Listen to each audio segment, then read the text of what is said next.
Substance. Podcast stupéfiant.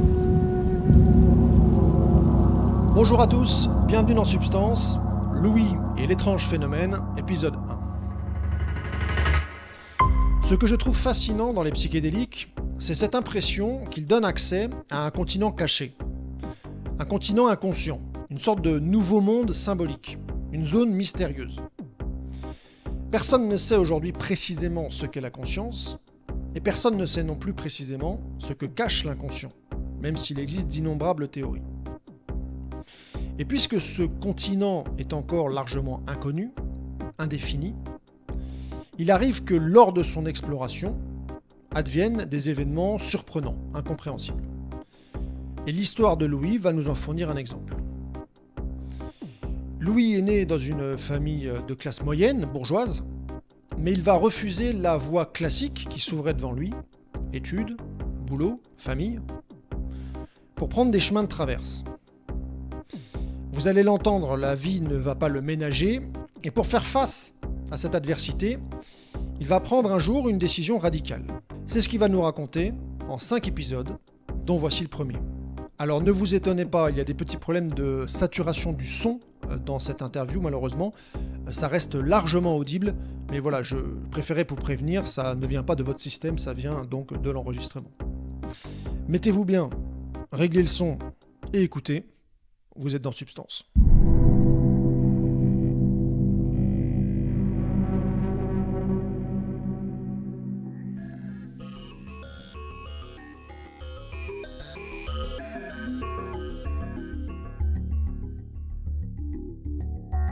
Alors, je m'appelle Louis. Et je suis né il y a 35 ans dans une famille plutôt bourgeoise. Je dis plutôt bourgeoise, c'est une famille un peu hybride en fait. Mon père, lui, il est médecin, il est à la retraite maintenant.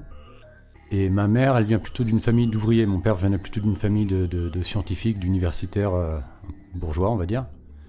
Et du coup, j'étais dans une famille un peu hybride à ce niveau-là.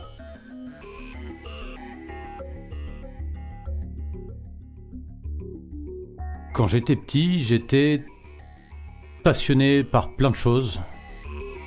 Passionné de science, comme beaucoup de gamins, passionné de dinosaures, passionné de un peu tout ce qui pouvait venir à mon attention, quoi. Et par contre, j'ai grandi aussi dans une ambiance un petit peu, on va dire, assez dure, assez violente.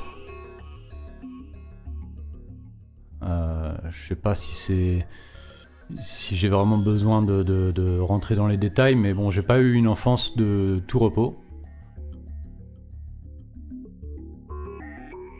J'ai pas été maltraité par mes parents, hein, enfin, pas physiquement. Par contre, je me faisais cogner régulièrement par mon frère.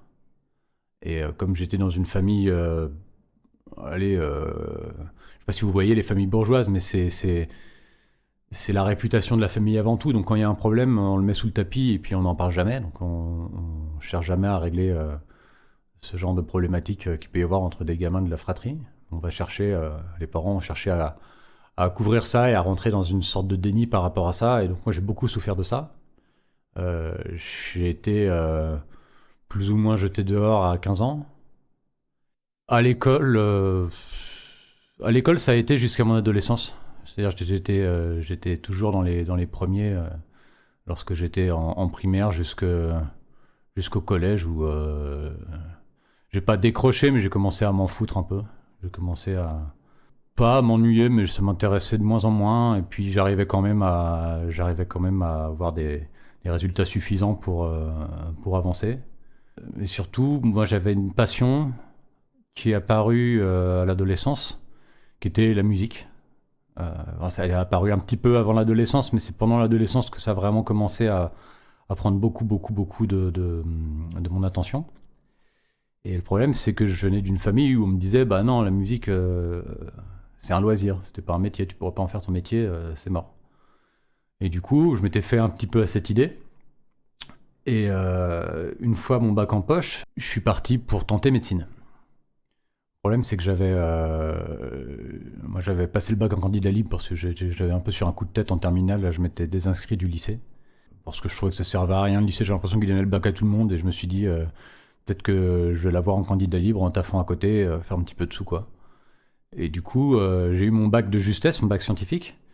Mais arrivé en médecine, j'avais beaucoup de retard parce que j'avais vraiment passé le bac de justesse. Tout le programme des matières scientifiques, j'étais complètement à la ramasse. Du coup, j'ai charbonné dur en médecine pour essayer de passer la première année, le concours de fin de première année. Et la première fois, je l'ai raté à, je sais plus, 20-30 places, le concours. Donc vraiment de justesse. Et du coup, j'ai rempilé pour une seconde première année. Et pendant ma seconde première année, il s'est produit un événement qui m'a complètement fait bifurquer. C'est que j'ai rencontré des musiciens qui avaient un petit groupe amateur dans la ville où je faisais mes études. Et je les ai rencontrés à l'occasion d'une soirée qu'ils avaient organisée avec les musiciens de la fac qui voulaient se rencontrer pour jouer un peu ensemble. Et moi, j'y étais allé avec mon petit clavier. À l'époque, je faisais principalement de la guitare, mais je m'étais mis un petit peu au clavier aussi. Et puis, on a jamais ensemble. Et puis, ça l'a fait. Ils m'ont proposé de jouer un peu dans leur groupe. Ils n'avaient jamais joué avec un clavier. Ils m'ont proposé de les rejoindre. Ce que j'ai accepté. Et en fait, le groupe a pas cartonné, mais bon, ça a commencé à tourner un petit peu. On a signé dans une maison de disques et tout. Et puis, moi, ça m'a vachement plu. Et je me suis dit, en fait, peut-être que je vais pouvoir en faire mon métier, quoi. Et du coup, j'ai complètement abandonné médecine. Et je me suis monté sur Paris pour me lancer dans la musique, voilà, sans bagage particulier. Et c'est là que j'ai fait une école de technique du son, production musicale, etc.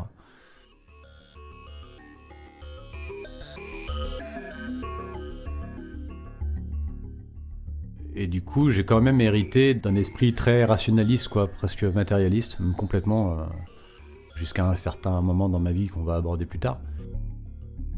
J'étais complètement fermé à toute idée de spiritualité, j'étais complètement fermé à toute idée qu'il puisse exister quelque chose au-delà au-delà de la matière, au-delà du voile des apparences. Fermé pas totalement parce que j'avais quand même un rapport assez particulier au rêve depuis tout petit. J'ai toujours beaucoup rêvé la nuit et je me suis toujours très bien souvenu de mes rêves. Et j'ai encore aujourd'hui près de la moitié, je dirais, de mes souvenirs dans ma mémoire qui sont en fait des rêves dont je me souviens. Je me souviens de rêves le premier rêve dont je me souviens, je vais avoir 3 ans, je vais avoir à peine 3 ans. Et je m'en rappelle encore et j'en ai plein en mémoire. Et parmi ces rêves, il y en avait certains qui avaient des éléments un peu troublants. Pour ma rationalité. Mais j'en n'ai jamais vraiment parlé à cette époque-là parce que je gardais un petit peu ça pour moi. C'était il s'est pas passé des trucs vraiment surnaturels, mais des trucs un peu troublants du style le rêve avait une forme très particulière avec parfois une fin qui semblait programmée pour se terminer pile à ce moment-là. Je me souviens d'un rêve par exemple où à la toute fin du rêve il y a tous les personnages qui se réunissaient pour faire une espèce de scène de conclusion hyper symbolique et tout ça. Et une fois cette scène terminée, les personnages se sont tous relevés, ils sont tous mis en ligne. Et moi, mon champ de vision, c'est écarté. Je me suis retrouvé dans une pièce de théâtre et tous les personnages étaient sur une scène et ils ont salué. Il y a le rideau qui s'est baissé et je me suis réveillé pile à ce moment-là. Donc, comme si vraiment le rêve avait été programmé dans la durée de mon sommeil. Enfin, c'était des choses comme ça un peu troublantes, quoi. Mais j'ai toujours trouvé ça intéressant, d'autant que j'ai jamais été trop sujet au cauchemar. C'était souvent des rêves assez rigolos, assez intéressants, avec des aspects assez stylés, quoi. Et donc voilà, j'arrive à l'âge adulte avec un esprit cartésien bien endurci, mais malgré tout, voilà quelques éléments de mon vécu qui pouvaient me sensibiliser à autre chose. Et puis j'ai toujours été très curieux. C'est pour ça que dès ma première expérience psychédélique, c'était avec la psilocybine, ça m'a tout de suite intéressé très fortement.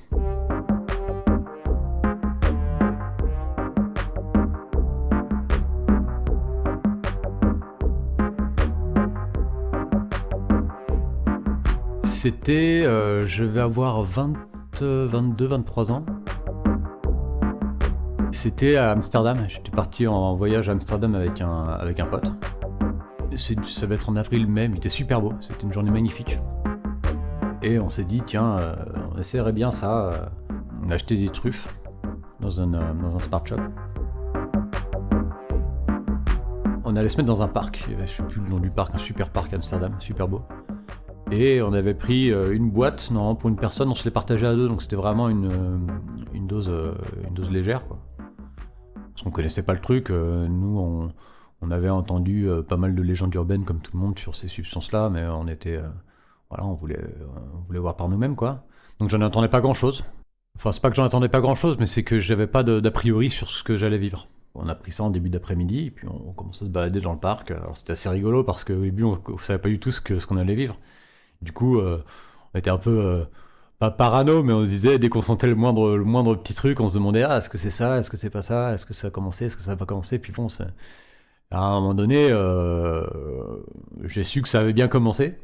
Et du coup, on était allongé dans l'herbe, et puis tout était magnifique, tout était super, l'ambiance était vraiment parfaite, quoi. C'était vraiment le setting idéal. Et puis, ça a commencé à se manifester. Bon,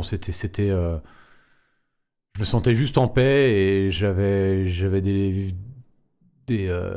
manifestations visuelles un peu géométriques, kaléidoscopiques, un peu multicolores. Enfin, c'était très mignon, quoi. C'était pas une expérience absolument transcendante, mais c'était super cool. On a vraiment adoré ce moment. On a pas mal rigolé. On s'est baladé. Enfin, vraiment, c'était juste une sorte de petite parenthèse enchantée, quoi. Mais voilà, j'ai pas vécu une expérience transcendante ce jour-là. C'était une dose très modeste, quoi.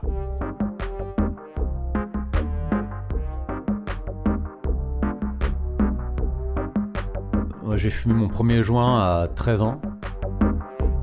Je me souviens très bien, c'était en voyage scolaire à Barcelone. 13 ans? Non, je dis des conneries. Non, à 14 ans. Ma première cuite à peu près à la même époque. C'est à peu près tout ce que j'avais consommé à ce moment-là. Non, j'ai eu une phase aussi, alors parce que souvent quand on parle de drogue, on a tendance à oublier que le seul point commun entre ces substances-là, c'est qu'elles sont illégales en France.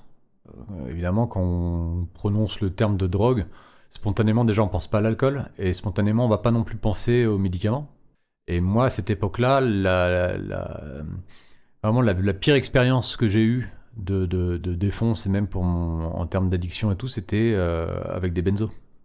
C'était avec des médicaments qui m'avaient été prescrits par le toubib. Donc c'était pas avec une drogue au sens où on l'entend communément, quoi. Même si factuellement c'en était une.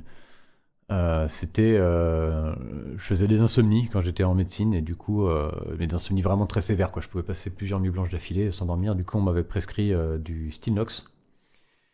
Et le Stilnox, c'est vraiment un enfer, ce truc. C'est vraiment de la merde, faut pas toucher à ça. Du coup, j'en ai pas pris très longtemps, mais j'en ai pris suffisamment pour avoir une légère addiction, qui a pas été un enfer à traiter, quoi. Mais bon, j'avais quand même eu une expérience comme ça à l'époque où j'ai pris les champis. Mais c'est à peu près tout, quoi.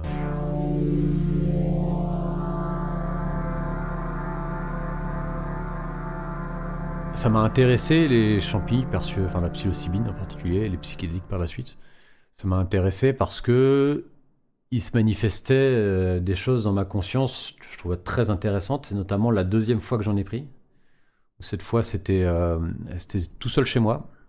Et il y a eu un moment dans cette expérience, il y a eu pas mal de choses intéressantes, mais il y a eu un moment qui m'a vraiment fasciné.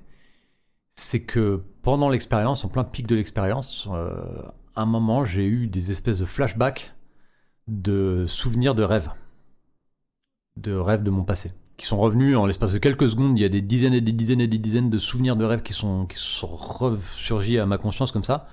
Et j'ai trouvé ça génial, enfin, j'ai trouvé ça super intéressant. Et après ça, je me suis pas vraiment lancé dans une exploration approfondie des psychédéliques avant l'âge de mes 30 ans. Avant ça, c'était vraiment peut-être une fois par an, je faisais une expérience comme ça, alors dans des contextes différents, parfois seul, souvent avec des potes. Et mais c'était à part quand j'étais seul où je prenais des doses un petit peu plus costaudes, avec une démarche un petit peu d'exploration. La plupart du temps, ça restait quand même un usage, on va dire, assez récréatif, même si moi j'aime pas trop opposer l'usage récréatif de l'usage autre, parce que ça peut aller ensemble. Il y a pas de, pour moi, il y a absolument rien de profane dans le fait d'avoir une approche récréative. Au contraire, des fois, ça peut aussi être une voie d'accès vers des choses très profondes. Il y a pas de raison, quoi. Mais en tout cas, voilà, ma démarche, elle a commencé à entrer dans dans autre chose bien plus tard. Quand je suis monté sur Paris, en fait, j'ai appelé le producteur du groupe avec lequel je tournais, et en lui disant, bah voilà, là, je laisse tomber médecine, j'arrive sur Paris, je viens pour me lancer dans la musique, est-ce que tu as du boulot pour moi? Et là, il me répond que ouais, qu'il est sur 3-4 autres projets d'albums et qu'il aurait sans doute besoin de moi pour enregistrer des guitares, des claviers, faire un peu d'arrangement, enfin voilà, travailler sur les projets, quoi. Et du coup, je me lance là-dedans en même temps que je suis un cursus de technique du son et de production musicale. C'est une période un peu bizarre parce que d'un côté, le fait de travailler avec ce producteur-là me permet de rencontrer rapidement d'autres musiciens très expérimentés, beaucoup plus expérimentés que moi, parce que moi j'arrive là-dedans, j'avais aucun bagage. Moi j'étais musicien autodidacte, enfin autodidacte, j'ai eu des profs particuliers, quoi. J'avais eu 3 profs particuliers de guitare dans mon adolescence, mais j'ai pas fait d'école de musique, j'avais pas de cursus de musicien, quoi. Et j'arrive là-dedans et je me retrouve à travailler avec des musiciens beaucoup plus expérimentés que moi, et moi je me rends compte un petit peu de mes lacunes, donc je sais pas si j'étais complexé par rapport à ça, mais je ne sentais pas forcément complètement légitime. Enfin, ça s'est quand même pas trop mal passé jusqu'à un certain point. J'ai jusqu'à un certain point parce qu'en fait, il y a un moment où le producteur, il me l'a fait à l'envers, et puis il a un peu fait à l'envers à tous les gens avec qui il travaillait. Il s'est un peu volatilisé dans la nature quand ça commençait à moins bien marcher pour lui, et il est parti alors qu'il me devait plus de 6 000 € de salaire. Alors quand t'as la vingtaine, c'est une grosse somme d'argent. Surtout quand t'es musicien et que l'argent c'est un peu galère, quoi. Et du coup, ça a été une expérience assez rude.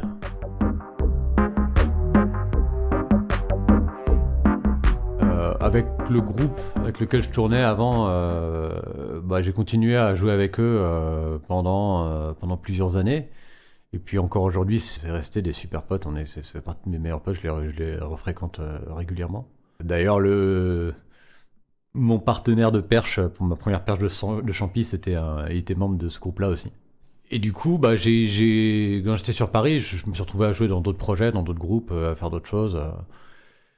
Mais il y a eu un événement qui a été un peu déclencheur de beaucoup de choses. Quand je devais avoir 24 ans, 24-25 ans. Donc là, ma carrière, c'était pas fou, mais j'avais un projet qui commençait à tourner bien. J'étais au clavier, on commençait à faire des grosses scènes. On avait fait le Trianon, on avait fait les Folies Bergères, on a fait des premières parties de gros groupes comme ça. Et j'étais donc pianiste, claviériste dans ce groupe-là, et à cette période-là, j'ai eu un accident. C'était au cours d'une descente dans les catacombes non officielles, on va dire. Je me suis mangé un plafond.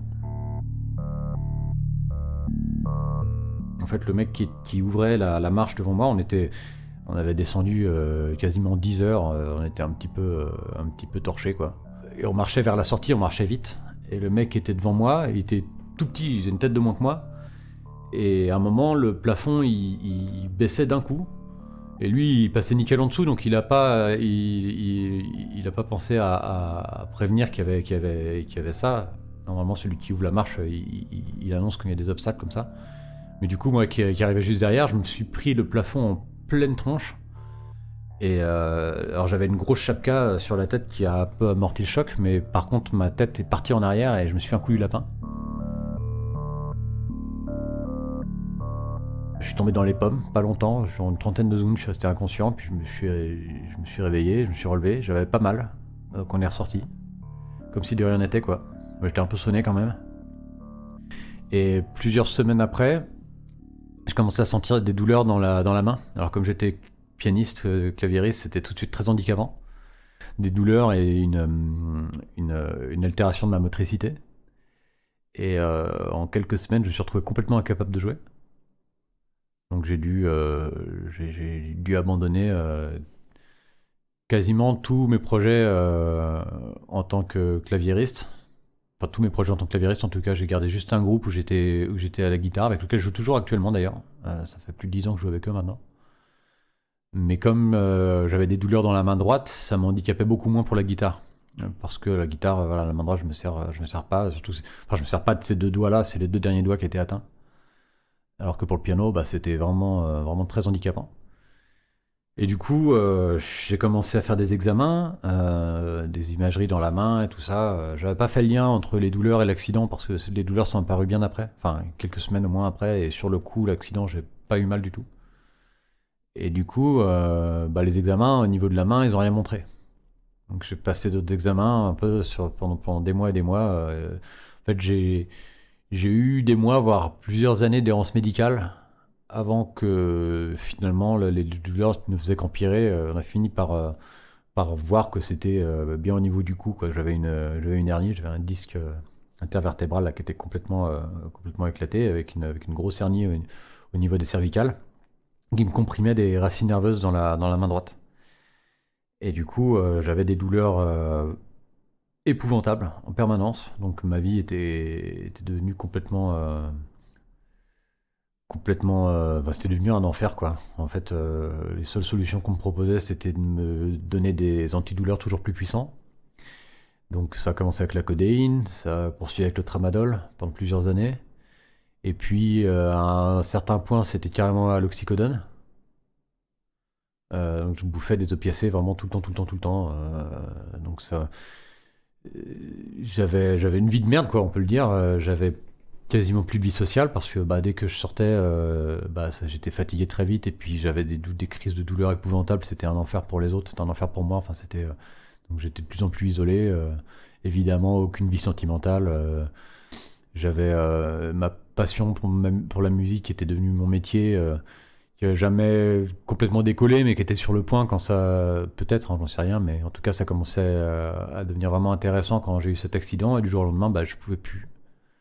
Donc je pouvais plus en tout cas faire des répétitions pendant des heures, j'avais trop mal, j'étais fatigué, je pouvais plus transporter mes instruments, j'étais plus en état quoi. Du coup à cette période-là, j'ai basculé un peu sur les cours et sur la production, sur la composition, mais même pour la composition, la production c'était embêtant parce que je pouvais pas rester posé derrière un ordinateur pendant des heures et avec une attention porté sur une tâche en particulier parce qu'au bout de quelques minutes, déjà, j'avais des douleurs épouvantables qui faisaient qu'il fallait que je me lève, fallait que je bouge, que j'essaie de soulager comme je pouvais. Donc c'était vraiment très dur.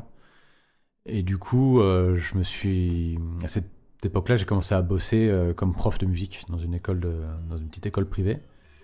Donc ça a été aussi l'occasion pour moi de mettre vraiment le nez à fond dans la théorie musicale et dans tout ce que j'avais un peu négligé dans ma non-formation musicale. Donc tous les aspects vraiment théorie de la musique, l'harmonie, tout ça. Je me suis un peu passionné pour ça. Donc j'ai pas fait que perdre mon temps pendant cette période-là, mais ça a quand même été une descente aux enfers jusqu'à mes 30 ans. Ça a duré au moins 5-6 ans de descente aux enfers où ça faisait que empirer et les seules solutions qu'on me proposait c'était de la morphine quoi.